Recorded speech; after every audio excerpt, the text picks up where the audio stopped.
আমাদেরকে কি আদেশ করলেন? আল্লাহ তাআলা আমাদেরকে আদেশ করছেন ওয়ামিলুস সালিহাত, ভালো কাজ করো। কি কাজ করো? কথা কয় না, ভালো কাজ করো।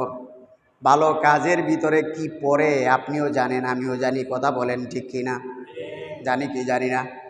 বলেন, মানুষরে অন্যায়ভাবে মারা এটা ভালো কাজ না খারাপ কাজ? কথা কয় না ভাই? জুড়ে বলেন। মানুষকে অন্যায়ভাবে হত্যা করা ভালো কাজ না খারাপ কাজ? পৃথিবীতে সবচেয়ে ঘৃণিত কাজ হলো মানুষ হত্যা করা। কারণ মানুষের একটা জীবন আপনি দিতে পারবেন না, জীবন দেওয়ার মালিক কে? তাহলে যে আল্লাহ আপনি একটা জীবন দিতে পারবেন না, একটা জীবন নিতেও পারবেন না, জীবন দেওয়ার এবং নেওয়ার মালিক তিনি কে? তাহলে একটা খারাপ কাজ ভালো করে মনে রাখবেন, পৃথিবীর সবচাইতে শ্রেষ্ঠ খারাপ